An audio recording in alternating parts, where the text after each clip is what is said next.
नमस्कार स्टूडेंट, मैं निशा और आप सभी का इग्नू सिंप्लीफाइड में स्वागत करती हूँ। आज के इस लेक्चर में हम एमपीएस 101 राजनीतिक सिद्धांत प्रमुख अवधारणाएं का उसके 4 क्वेश्चन जो है इंपॉर्टेंट क्वेश्चन जो है उनको उनके आंसर और क्वेश्चन डिस्कस करेंगे। ठीक है स्टूडेंट्स, ये एमपीएस 001 नहीं 101 है। तो स्टूडेंट्स, ये क्वेश्चन किसी भी रैंडम सोर्स से नहीं लिए गए हैं। इन्हें प्रीवियस ईयर क्वेश्चन पेपर्स के एनालाइज और टीचर सजेशन के बेस पर ही बहुत ही केयरफुली सिलेक्ट किया गया है। ये क्वेश्चन दिसंबर सेशन के लिए बार-बार पूछे जाने वाले मोस्ट रिपीटेड टॉपिक्स में शामिल रहे हैं। इसलिए अगर आप एग्जाम की स्मार्ट और फोकस्ड प्रिपरेशन करना चाहते हैं तो इस लेक्चर को शुरू से लेकर आखिर तक ज़रूर देखिए। साथ ही मैं आपको अपने स्पेशली प्रिपेयर्ड नोट्स के थ्रू हर आंसर को सिंपल लैंग्वेज में एक्सप्लेन करूंगी। ओके एंड ताकि आप कॉन्सेप्ट भी अच्छे से समझ पाए और एग्जाम में कॉन्फिडेंटली आंसर लिख सके। तो चलिए बिना किसी देरी के शुरू करते हैं आज की लेक्चर। तो स्टूडेंट, हमारा जो पहला क्वेश्चन है वो है राजनीतिक सिद्धांत क्या है, इसकी प्रकृति, महत्व और प्रमुख दृष्टिकोणों की व्याख्या कीजिए। तो राजनीति हमारे जीवन का एक महत्वपूर्ण हिस्सा है। हम रोज सरकार, चुनाव, लोकतंत्र और न्याय जैसी बातें सुनते हैं, लेकिन इन सभी विषयों को सही तरीके से समझने के लिए राजनीति सिद्धांत का अध्ययन किया जाता है। ठीक है, तो ये जो राजनीति व्यवस्था है, ठीक है, सो राजनीति सिद्धांत जो है इसको हम कैसे समझ सकते हैं एक व्यवस्थित अध्ययन से।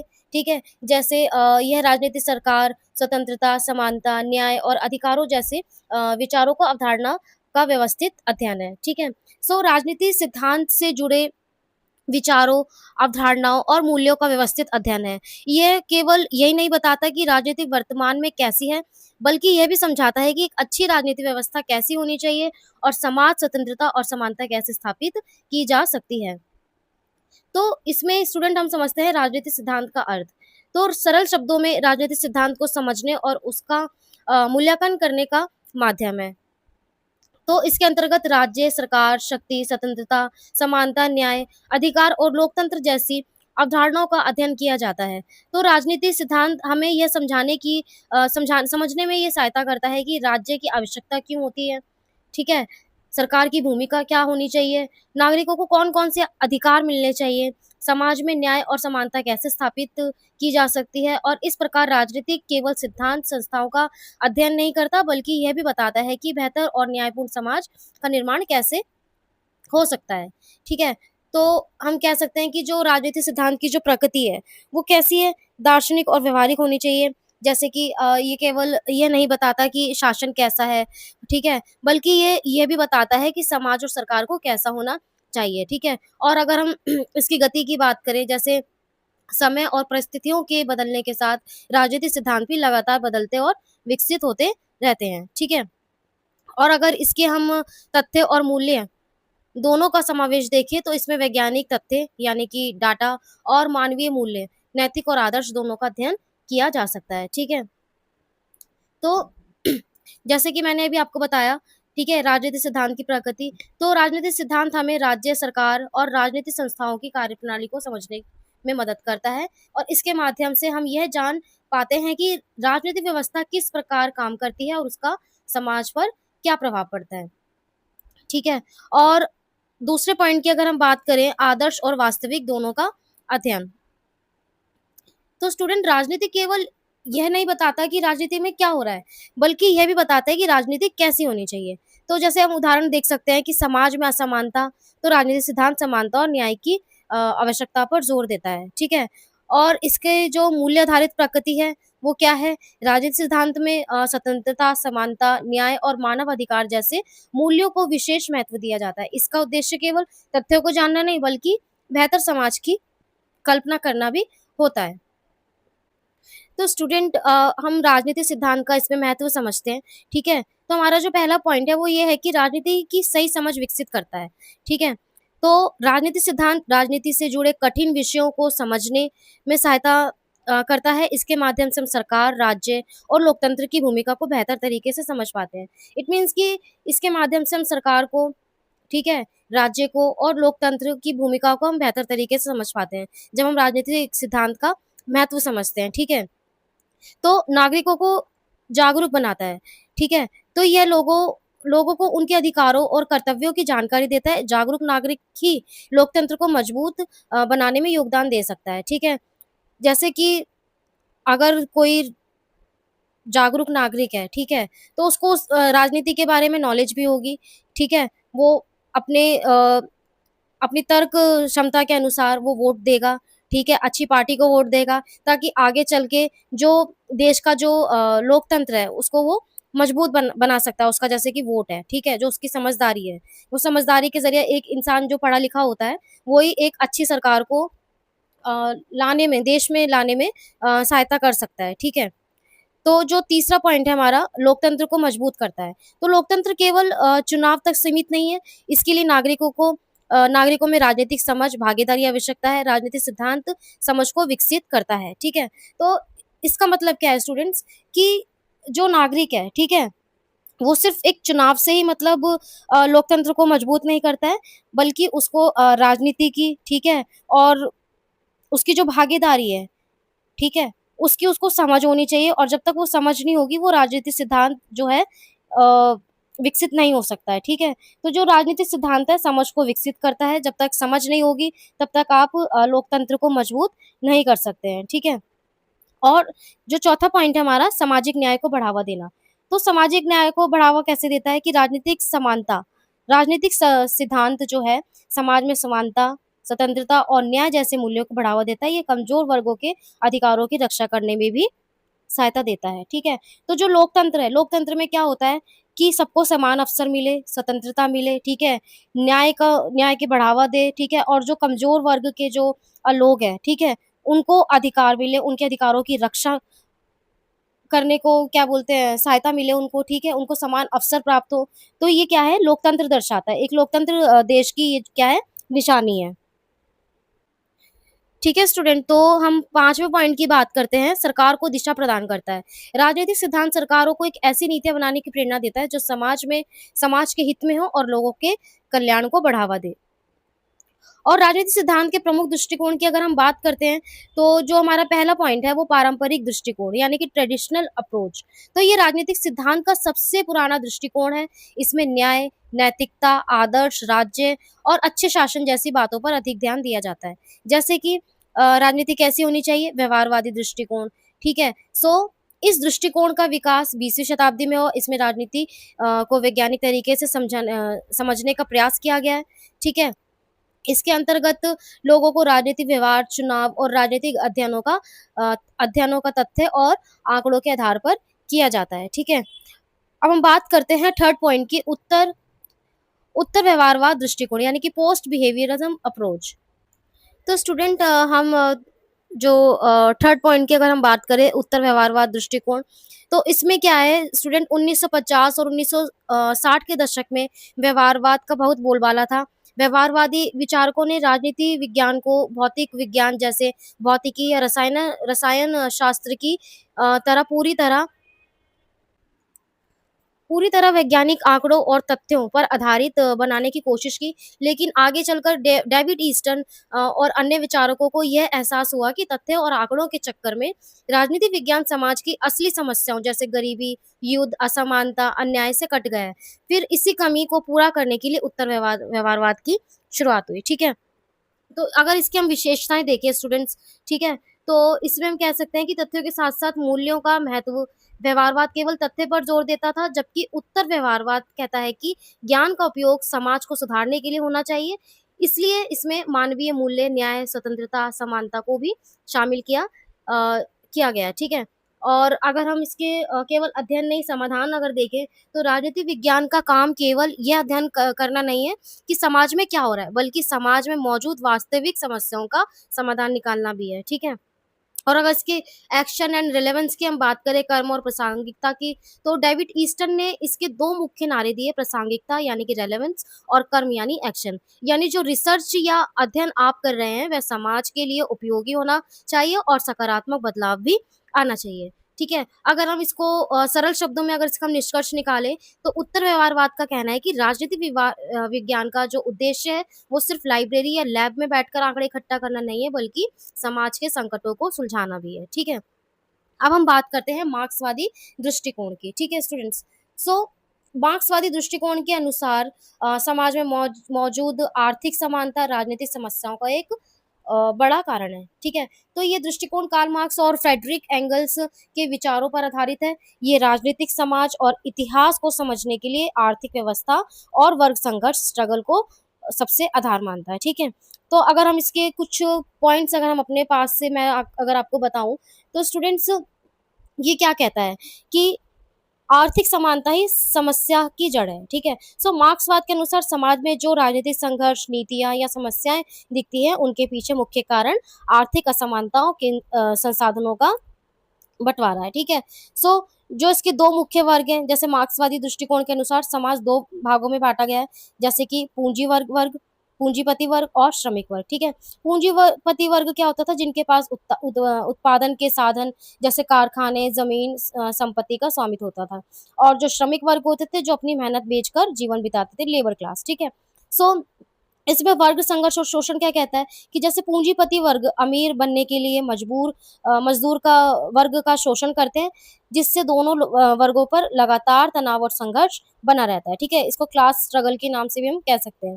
ठीक है। तो इसका जो उद्देश्य क्या है? समानता और शोषण का अंत। मार्क्सवादी दृष्टिकोण का अंतिम लक्ष्य एक ऐसे समाज का निर्माण करना है जहां वर्ग भेद ना हो, आर्थिक समानता हो और शोषण पूरी तरह से खत्म हो जाए। ठीक है।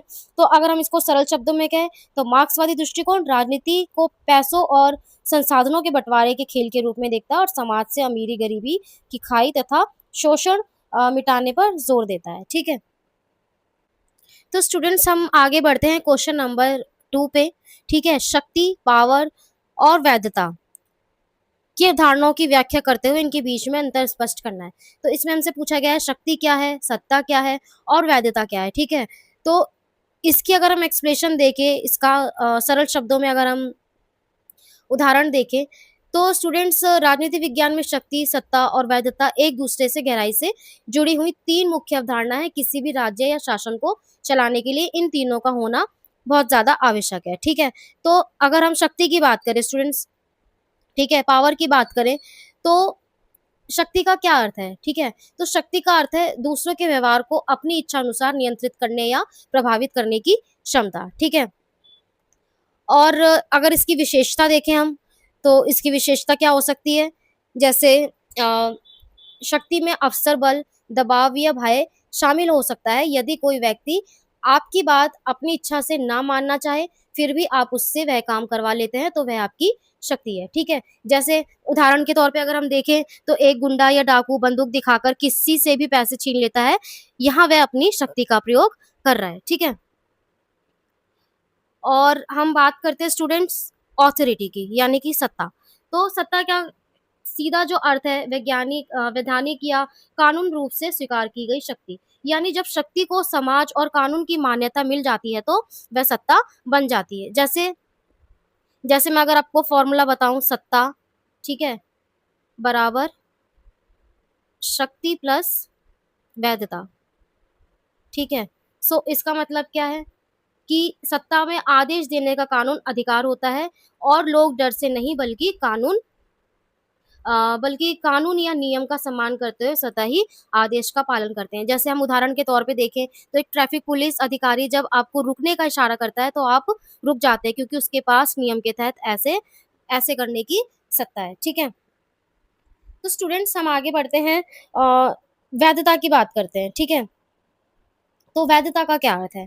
तो वैधता का अर्थ है जनता की स्वीकृति, सहमति और औचित्य, यानी कि राइटफुलनेस। सो इसकी विशेषता क्या है स्टूडेंट्स की? ये दर्शाता है कि लोग किसी नियम, कानून या सरकार को नैतिक और कानूनी रूप से मानते हैं या नहीं मानते हैं। ठीक है। यदि जनता किसी सरकार को दिल से स्वीकार करती है, तो उस सरकार की पास वैधता होती है। जैसे अगर हम उदाहरण देखें, तो लोकतंत्र में जनता द्वारा चुनाव के जरिए चुनी गई सरकार के पास वैधता होती है। ठीक है।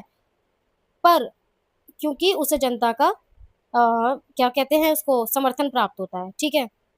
तो जो इन तीनों के बीच जो संबंध है स्टूडेंट्स, तो बिना वैधता के शक्ति केवल एक बल या तानाशाही बनकर रह जाती है। जब शक्ति को जनता की वैधता स्वीकृति मिलती है, तभी वह सत्ता में बदलती है। ठीक है। किसी भी सफल शासन के लिए शक्ति, सत्ता और वैधता तीनों का एक साथ होना बेहद ज़रूरी है, ठीक है? तो तो स्टूडेंट्स इसका जो अ, आलोचनात्मक दृष्टिकोण है यानी कि क्रिटिकल एनालाइज़ वो क्या है कि आधुनिक राजनीति में केवल शक्ति होना पर्याप्त नहीं, यदि किसी सरकार के पास शक्ति है लेकिन जनता का विश्वास नहीं है, उसकी स्थिरता कमज़ोर हो सकती है, ठीक है?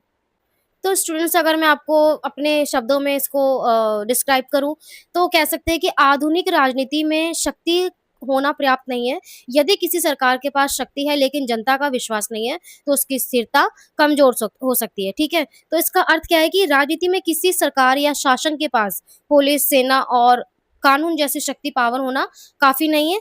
अगर सरकार को अपनी सत्ता बनाए रखनी है, तो उससे जनता का विश्वास और स्वीकृति भी हासिल होनी चाहिए, ठीक है? तो केवल शक्ति का इस्तेमाल जब कब करते हैं कि जब कोई सरकार सिर्फ डर, दबाव या पुलिस सेना के दम पर नियम लागू करती है, तो जनता के मन में असंतोष पनपने लगता है, ठीक है? और अगर इसका हम उदाहरण देखें, रियल लाइफ एग्ज़ाम्पल्स देखें, तो जैसे श्रीलंका का आर्थिक और राजनीतिक संकट जैसे 2022 में हुआ था, ये चीज़ें आपको भी पता होगी कि क्या हुआ था कि श्रीलंका की जो गोटबाया राजपक्षे सरकार के पास पूरी संवैधानिक शक्ति और पुलिस और सेना का नियंत्रण था, ठीक है? तो उन्होंने क्या किया, उनका विश्वास खोया, खराब आर्थिक नीतियाँ और महँगाई के कारण जनता का विश्वास पूरी तरह से खत्म हो गया। तो इसका परिणाम क्या हुआ कि लाखों लोग सड़क पर उतर आए और राष्ट्रपति भवन पर कब्जा कर लिया। राष्ट्रपति के पास शक्ति होते हुए भी जनता के विश्वास के बिना सरकार गिर गई और उन्हें देश छोड़ना पड़ा, ठीक है?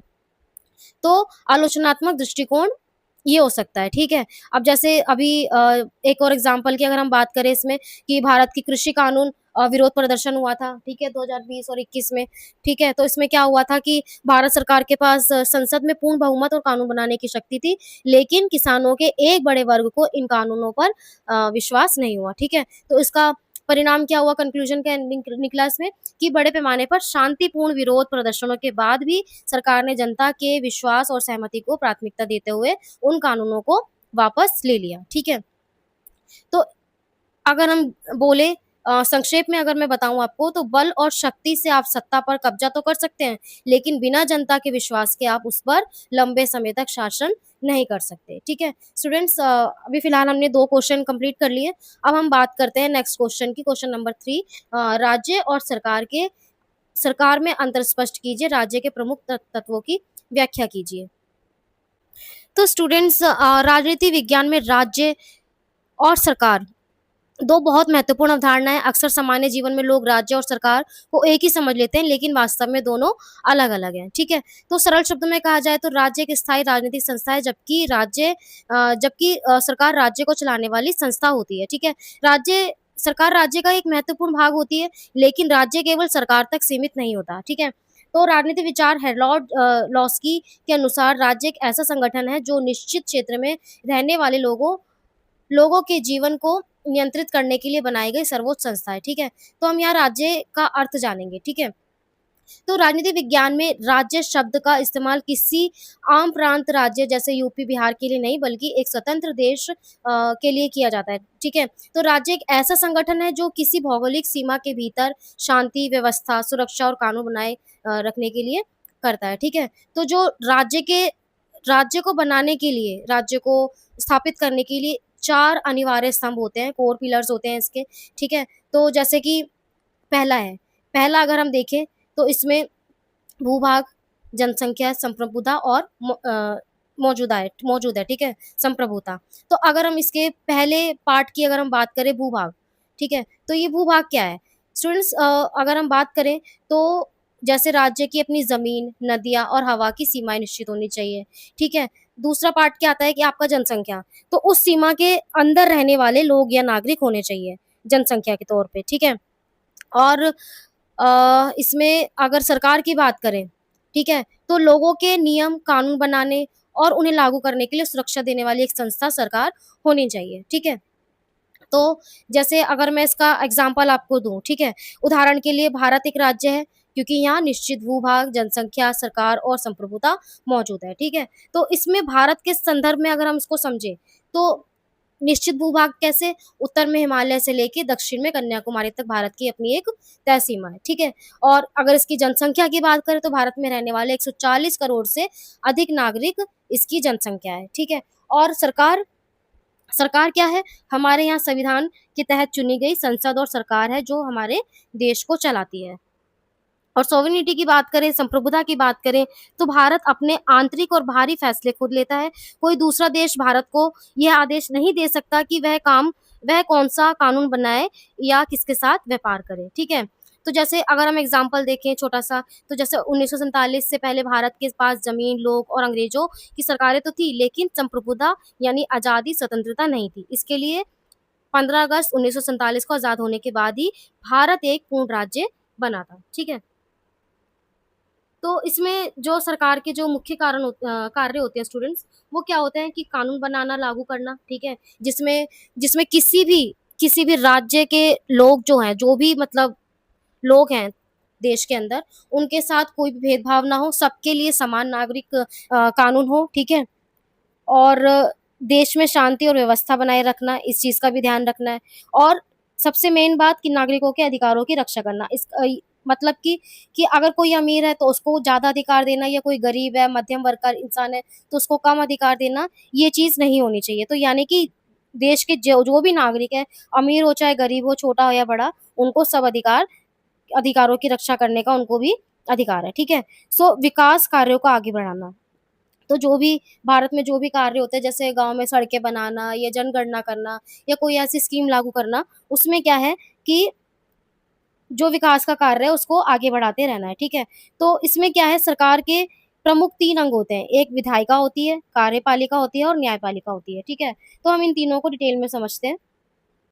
तो स्टूडेंट्स, हम ये जो 3 हमें शब्द लिखे हुए यहाँ दिखाई दे रहे हैं, विधायिका, कार्यपालिका और न्यायपालिका, तो इन तीनों का मतलब पहले हम जान लेते हैं कि किसी भी लोकतांत्रिक देश में शासन व्यवस्था को सही तरीके से चलाने और तानाशाही को रोकने के लिए सरकार की शक्तियों को 3 अलग-अलग हिस्सों में बाँटा गया है, ठीक है? इन्हें शक्ति पृथक्करण का सिद्धांत या सेपरेशन ऑफ पावर्स भी कहा जा सकता है। तो हम पहले विधायिका की बात करते हैं।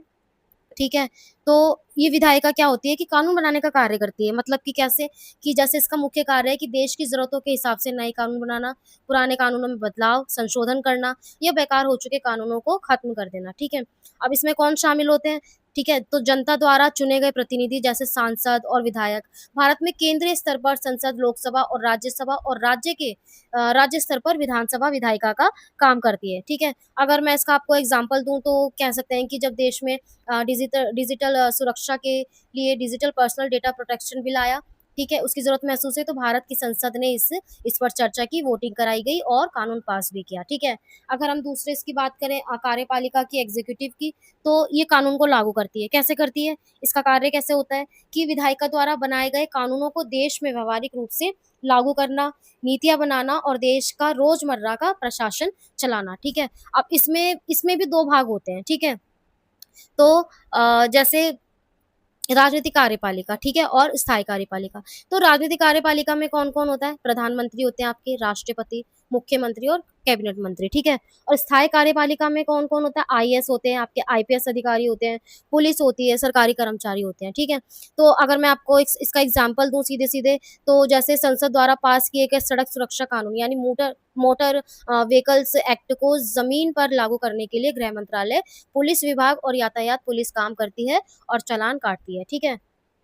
तो जो हमारा इसका तीसरा पॉइंट है न्यायपालिका जुडिशरी, यानी कि जुडिशरी क्या काम करती है कि न्याय प्रदान करने और संविधान की रक्षा करने का ये एक अंग है, ठीक है? तो इसका जो मुख्य कार्य है स्टूडेंट्स, तो कानून की सही व्याख्या करना, यह देखना कि विधायिका और कार्यपालिका संविधान के दायरे में रहकर काम कर रही हैं या नहीं, ठीक है? और कानून तोड़ने वाले को सज़ा देना।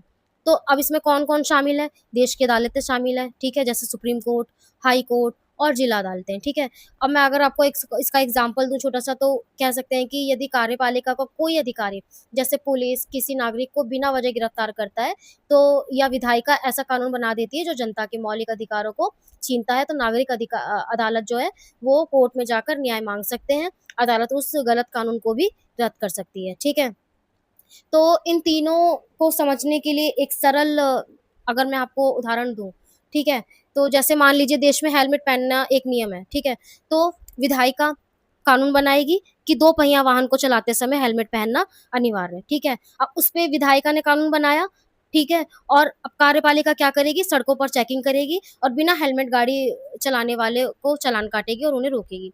फिर अब इसमें न्यायपालिका क्या कार्य करेगी कि यदि किसी व्यक्ति को लगता है कि उसका गलत चालान काटा गया है या कानून का गलत इस्तेमाल हुआ है, तो वह कोर्ट में जाकर सुनवाई की माँग करेगा और जज उसको क्या है, फैसला सुनाएँगे, ठीक है? तो ये तीनों मैंने आपको डिटेल में बता दिया है, बाकी आप जो ये डिटेल्स हैं, इसको आप वीडियो को स्टॉप करके भी देख सकते हैं, ठीक है? बाकी मैंने आपको ईज़ी टू वे मैंने आपको समझा दिया है फॉर एग्ज़ाम्पल देखिए, ठीक है? और इसकी हम आलोचनात्मक दृष्टिकोण देखते हैं स्टूडेंट्स, तो ये क्या कहता है? तो स्टूडेंट्स आधुनिक लोकतांत्रिक व्यवस्था राज्यों और सरकार के संबंध में समझना बहुत आवश्यक है, ठीक है?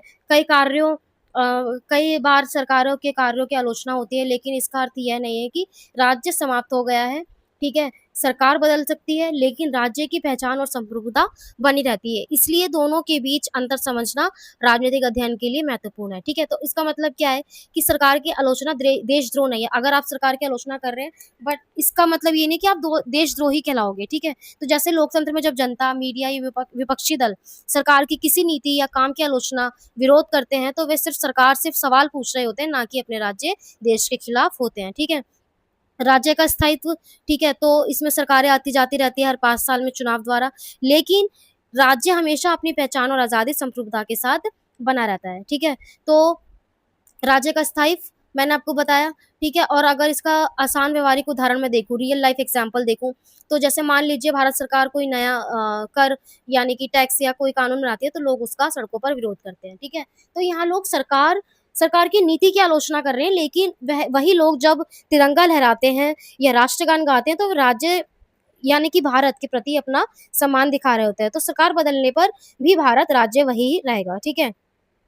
जैसे अगर एक एग्ज़ाम्पल और दूँ, तो अमेरिका का राजनीतिक बदलाव, ठीक है? अमेरिका में डोनाल्ड ट्रंप की सरकार आई, फिर जो बाइडेन की सरकार आई और फिर सरकार बदल सकती है, ठीक है? सरकार की नीतियाँ बदलती रहती हैं और लोग उनकी कड़ी आलोचना करते हैं, लेकिन संयुक्त राज्य अमेरिका यानी यूएसए एक राज्य के रूप में वैसा ही बना रहता है, ठीक है? तो अगर मैं इसका कुछ निष्कर्ष निकालूँ, ठीक है? तो लोकतंत्र के आधार पर आलोचना सरकार को सही रास्ते पर रखने के लिए ज़रूरी है, लेकिन इससे राज्य कमज़ोर नहीं बल्कि मजबूत होता है, ठीक है? और इससे क्या है कि भ्रम से बचाव हो सकता है, जो भी मतलब मिसअंडरस्टैंडिंग है, ठीक है? तो यदि कोई नागरिक सरकार की आलोचना करता है, तो उसे राज्य विरोधी यानी एंटी नेशनल नहीं माना जा सकता, क्योंकि सरकार केवल राज्य का एक अस्थायी प्रतिनिधि है, ठीक है? तो स्टूडेंट्स हमने ये 3 क्वेश्चंस कंप्लीट कर लिए हैं।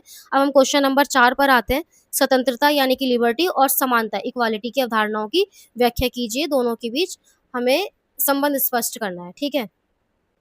तो स्टूडेंट्स अगर हम बात करें इसके परिचय की, तो स्वतंत्रता, लिबर्टी और समानता, इक्वालिटी राजनीतिक सिद्धांत की 2 महत्वपूर्ण अवधारणाएँ। लोकतांत्रिक व्यवस्था में इन दोनों को व्यक्ति के विकास, एक न्यायपूर्ण समाज के निर्माण के लिए आवश्यक माना जाता है। सरल शब्दों में कहा जाए तो स्वतंत्रता व्यक्ति को अपनी क्षमता के अनुसार जीवन जीने की आज़ादी देती है, जबकि समानता सभी लोगों को समान अवसर का अधिकार प्रदान करती है, ठीक है? तो राजनीति विचारक हेरोल्ड जे लास्की के अनुसार स्वतंत्रता का वास्तविक अर्थ केवल प्रतिबंधों का अभाव नहीं, बल्कि ऐसी परिस्थितियों का होना जिसमें व्यक्ति अपने व्यक्तित्व का विकास कर सके, ठीक है? तो इसमें स्वतंत्रता का हम अर्थ देखते हैं स्टूडेंट्स। तो मैं पहले अगर आपको बताऊँ कि आधुनिक लोकतंत्र का जो आधार है, ठीक है? तो आधुनिक लोकतांत्रिक समाज में स्वतंत्रता और समानता का सबसे महत्वपूर्ण माना जाता है, ठीक है? तो इनके बिना किसी न्यायपूर्ण समाज की कल्पना नहीं की जा सकती, ठीक है? तो ये जो स्वतंत्रता है, सरल शब्दों में अगर मैं आपको बताऊँ, तो इसका मतलब क्या है कि व्यक्ति को अपनी क्षमता और इच्छा के अनुसार जीवन जीने, सोचने और काम करने की आज़ादी देना, बशर्ते उससे किसी दूसरे को नुकसान ना हो, ठीक है? और अगर वहीं मैं समानता की बात करूँ, इक्वालिटी की बात करूँ, तो समानता का मतलब ये नहीं है कि सभी लोग हर मामले में एक जैसे हों, बल्कि इसका अर्थ है कि किसी भी व्यक्ति के साथ धर्म, जाति, लिंग और आर्थिक स्थिति के आधार पर भेदभाव ना हो और और सभी को आगे बढ़ने के समान अवसर और समान अधिकार मिले, ठीक है? तो अगर मैं आपको समानता का ईज़िली उदाहरण दूँ, ठीक है, रियल लाइफ़ एग्ज़ाम्पल दूँ, तो जैसे खेल की शुरुआत में सभी खिलाड़ियों को एक ही रेखा स्टार्टिंग लाइन्स पर खड़ा करना है, ठीक है? और सभी के लिए एक जैसे नियम बनाना, ये समानता है। लेकिन किसी को उसकी अमीरी या गरीबी या जाति के आधार पर आगे खड़े होने की छूट नहीं मिलेगी, ठीक है? और स्वतंत्रता क्या? कि सीटी बजने के बाद हर खिलाड़ी को अपनी क्षमता और ताकत के हिसाब से दौड़ने की पूरी आज़ादी होना, ये स्वतंत्रता है, ठीक है? तो हम इसका निष्कर्ष क्या निकाल सकते हैं कि यदि समान शुरुआती रेखा ना हो, तो खेल निष्पक्ष नहीं होगा, ठीक है? और यदि स्वतंत्रता, दौड़ने की आज़ादी ना हो, तो खेल का कोई मतलब ही नहीं रह जाएगा, ठीक है? तो स्टूडेंट्स, स्वतंत्रता के प्रकार कितने हैं, ठीक है? तो अब हम बात करते हैं प्राकृतिक स्वतंत्रता, नेचुरल लिबर्टी। ये नेचुरल लिबर्टी होती क्या है? तो स्टूडेंट्स, ये विचार मानता है कि मनुष्य जन्म से कुछ स्वतंत्रताओं के साथ पैदा होता है, जैसे विचार और जीवन। यानी कि प्राकृतिक स्वतंत्रता का मतलब क्या है कि वह आज़ादी जो मनुष्य को प्राकृतिक नेचर से जन्मजात मिलती है, ना कि किसी देश, राज्य या कानून द्वारा दी जाती है। इस विचार के समर्थकों जैसे जॉन लॉक, रूसो का मानना था कि राज्य या सरकार बनने से पहले मनुष्य एक प्राकृतिक अवस्था, स्टेट ऑफ नेचर में रहता है, जहाँ उस पर किसी सरकार या कानून का कोई बंधन नहीं था, ठीक है? अब वह जो चाहे करने के लिए पूरी तरह से आज़ाद था, ठीक है? तो जैसे जन्मजात अधिकार ये मानती है कि मनुष्य स्वतंत्र पैदा हुआ और स्वतंत्रता उसका जन्मसिद्ध अधिकार है और इसमें बंधनों का भाव है। इस स्वतंत्रता में किसी भी प्रकार के सामाजिक या कानून बंधन नहीं होते, ठीक है? तो रूसो ने क्या कहा कि मनुष्य स्वतंत्र पैदा होता है, लेकिन वह हर जगह जंजीरों से जकड़ा हुआ है, ठीक है? अब जैसे अगर हम उदाहरण समझे एक, तो जैसे जंगल का नियम, ठीक है? तो जैसे जंगल में जानवरों पर कोई कानून लागू नहीं होता और वह जहाँ चाहे जाने या शिकार करने के लिए स्वतंत्र है। उसी तरह की असीमित स्वतंत्रता प्राकृतिक स्वतंत्रता कहलाती है, ठीक है? असीमित स्वतंत्रता की समस्या, यदि आज के समाज में हर इंसान को प्राकृतिक स्वतंत्रता दी जाए, यानी कोई कानून ना हो, तो शक्तिशाली व्यक्ति कमज़ोर या शोषण करने लगेगा। इसलिए आधुनिक समाज में केवल प्राकृतिक स्वतंत्रता काम नहीं करती है, ठीक है? अब हम बात करते हैं स्टूडेंट्स, नागरिक स्वतंत्रता की। तो नागरिक स्वतंत्रता क्या है कि जो कानून द्वारा समाज में नागरिकों को मिलती है, जैसे जीवन जीने और संपत्ति रखने की स्वतंत्रता, ठीक है? इसमें आपको 2-3 पॉइंट भी दिख जाएँगे, जैसे बोलने की स्वतंत्रता है, धार्मिक स्वतंत्रता है, संगठन बनाने की स्वतंत्रता है, ठीक है? राजनीतिक स्वतंत्रता की बात करें, पॉलिटिकल लिबर्टी की बात करें, तो इसका क्या है? मतदान करने का अधिकार, चुनाव लड़ने का अधिकार, स्वतंत्रता की आलोचना करने का अधिकार, ठीक है? और हम जैसे जैसे अब हम आर्थिक स्वतंत्रता की बात करें, तो इसमें इसका क्या अर्थ है कि व्यक्ति को अपनी आजीविका कमाने और आर्थिक विकास के अवसर प्राप्त होते हैं, ठीक है? अब हम बात करते हैं स्टूडेंट समानता की। तो समानता क्या है?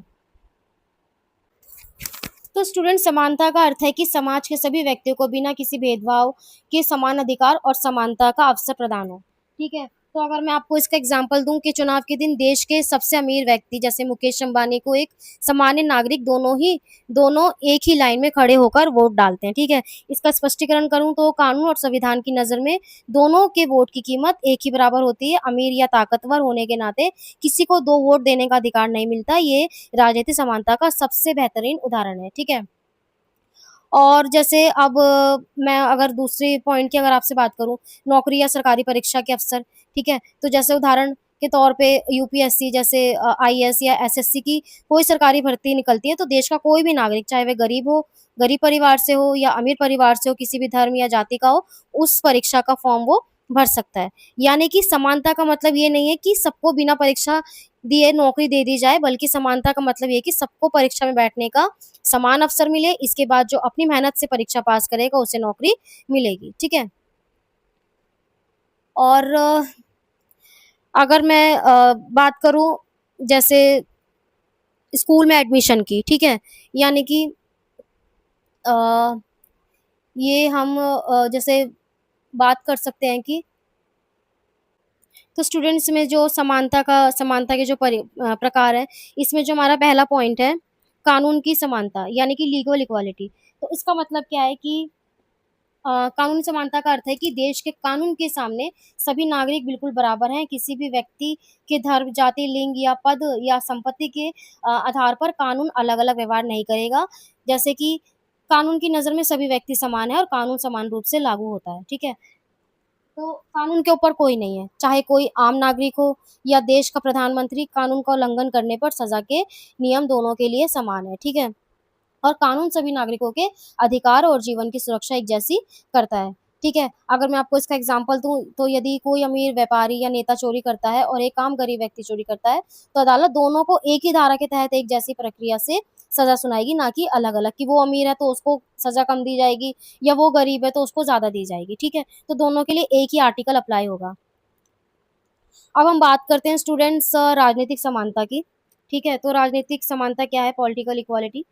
तो ये क्या कहती है स्टूडेंट्स की राजनीतिक समानता का अर्थ है कि देश देश की राजनीतिक व्यवस्था को निर्णय लेने की प्रक्रिया में सभी नागरिकों को भागीदारी के समान अवसर मिलना, जैसे सभी नागरिकों को राजनीतिक प्रक्रिया में भाग लेने के अवसर मिले, ठीक है?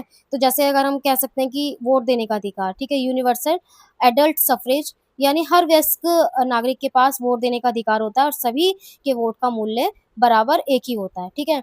जैसे अब इसमें चुनाव लड़ने का भी अधिकार आ सकता है राजनीतिक समानता में। तो देश का कोई भी नागरिक जो योग्यता पूरी करता हो, चुनाव में उम्मीदवार के रूप में खड़ा हो सकता है, ठीक है? और सरकार से सवाल पूछने और आलोचना का अधिकार कर सकता है, यानी कि हर नागरिक को सरकार की नीतियों नीतियों पर अपनी राय देने का समान हक है, ठीक है? तो मैं अगर इसका एग्ज़ाम्पल आपको बताऊँ स्टूडेंट्स, तो क्या है कि भारत में चुनाव के दिन किसी चाय बेचने वाले से लेकर बड़े उद्योगपति तक सभी एक ही लाइन में लगकर वोट डालते हैं। किसी को भी उसके अमीर या गरीब होने के नाते राजनीतिक प्रक्रिया से बाहर नहीं किया जा सकता, ठीक है? तो ये हो गए हमारे दोनों पॉइंट। अब हम बात करते हैं स्टूडेंट्स समानता सामाजिक समानता, सोशल इक्वालिटी। तो स्टूडेंट्स जो सामाजिक समानता है, ये इसका क्या अर्थ है कि जैसे समाज में रहने वाले हर व्यक्ति को एक समान सामाजिक दर्जा मिलना चाहिए। किसी भी व्यक्ति के साथ उसकी जाति, धर्म, लिंग, जन्म स्थान या वर्ग के आधार पर समाज में कोई भेदभाव ना हो, ठीक है? इसका उद्देश्य क्या होना चाहिए? समाज में ऊंच-नीच, छुआ-छात और भेदभाव की भावनाओं को पूरी तरह से समाप्त करना चाहिए, ठीक है? और जो उसकी मुख्य जो बात है वो समाज में सभी को सम्मानपूर्वक जीने का अधिकार है, चाहे वह किसी भी पृष्ठभूमि से आता हो, ठीक है? अगर मैं आपको एक छोटा-सा एग्ज़ाम्पल दूँ इसका, तो क्या है कि किसी भी होटल, पार्क, मंदिर या सार्वजनिक कुआँ, तालाब या रिवर जो भी है, ठीक है? पर सभी लोगों को जाने की पूरी आज़ादी होती है, ठीक है? जाति या धर्म के आधार पर किसी को रोकना सामाजिक असमानता होगी, ठीक है? और जैसे आर्टिकल 17 में भी, जो भारतीय संविधान का जो आर्टिकल 17 है, उसमें क्या लिखा है कि छुआछूत का अंत, ठीक है? तो यानी कि अ, आर्टिकल 17 के द्वारा अस्पृश्यता यानी कि अनटचेबिलिटी को समाप्त करना सामाजिक समानता स्थापित करने का एक बड़ा कदम है, ठीक है? अब हम बात करते हैं आर्थिक समानता यानी कि इकोनॉमिक इक्वालिटी। तो ये क्या कहती है स्टूडेंट्स कि समाज में सभी लोगों को वेतन या संपत्ति बिल्कुल एक बराबर कर दी जाए, क्योंकि हर व्यक्ति की योग्यता और मेहनत अलग होती है। यानी कि इसका वास्तविक अर्थ क्या है कि समाज में धन और संपदा की अत्यधिक खाई को कम करने और सभी को अपनी आजीविका कमाने व विकास करने के समान अवसर प्रदान करना, ठीक है? तो इसका अत्यधिक आर्थिक समानता, जहाँ एक तरफ लोग बहुत अमीर हो और दूसरी तरफ बुनियादी ज़रूरतों के लिए तरसे को समाप्त करना चाहिए, ठीक है? मतलब क्या कि इक्वालिटी होनी चाहिए इसमें भी समानता में।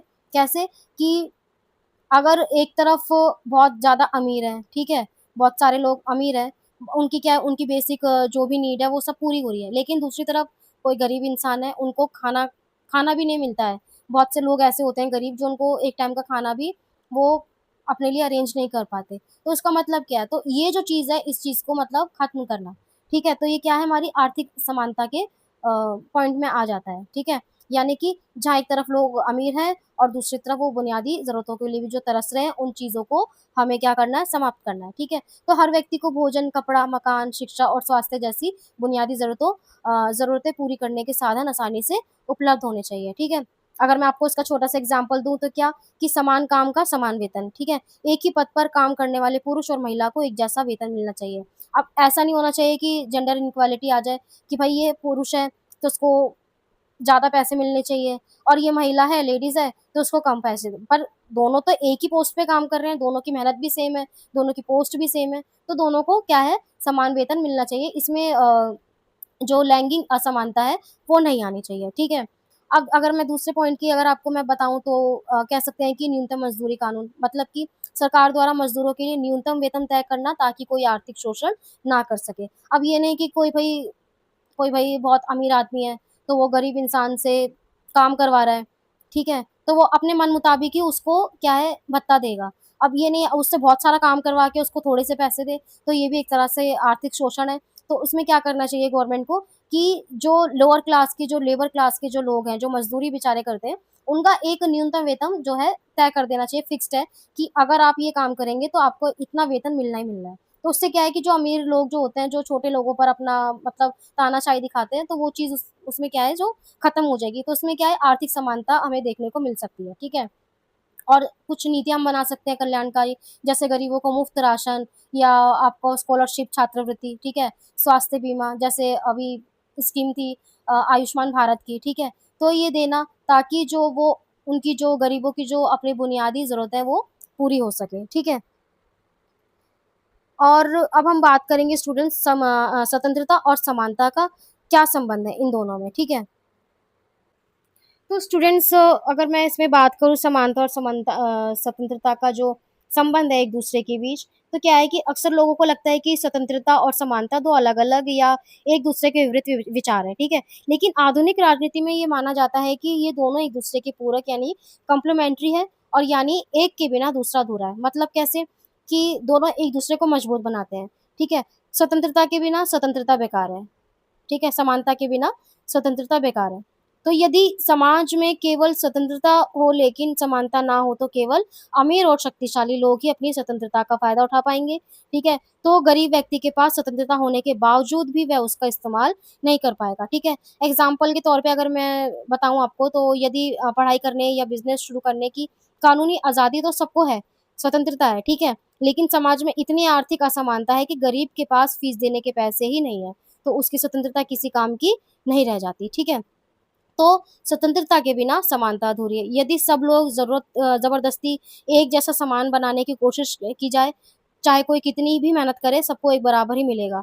तो इससे व्यक्ति की अपनी क्षमता और रुचि के अनुसार आगे बढ़ने की स्वतंत्रता खत्म हो जाएगी, ठीक है? तो अगर मैं आपको एग्ज़ाम्पल दूँ अगर मैं आपको एग्ज़ाम्पल दूँ तो उसमें जैसे एक साइकिल के 2 पहिए हैं, ठीक है? इसको समझते हैं हम। तो साइकिल का एक पहिया स्वतंत्रता है और दूसरा पहिया क्या है? समानता, ठीक है? यदि एक पहिया भी निकल जाए या पंचर हो जाए तो साइकिल आगे नहीं बढ़ेगी। ठीक उसी तरह एक अच्छे लोकतंत्र को चलाने के लिए नागरिकों को स्वतंत्रता भी मिलनी चाहिए और उनके साथ समानता का व्यवहार भी होना चाहिए, ठीक है? तो स्टूडेंट्स हमने ये जो 4 क्वेश्चन थे, जो इम्पोर्टेंट क्वेश्चन थे, वो मैंने आपको बता दिए हैं। अब आप हमारे चैनल को सब्सक्राइब कर दीजिएगा और अगर कुछ आपको फीडबैक देना हो, तो आप मुझे नीचे कमेंट में भी कुछ फीडबैक दे सकते हैं, ठीक है? और इग्नू सिम्प्लीफाइड इस चैनल को आपके खुद के चैनल को सब्सक्राइब कीजिए और आने वाले और ऐसे ही क्वेश्चन्स के लिए अपडेट रहिएगा, ठीक है? सब्सक्राइब करना ना भूलिएगा। Thank you so much.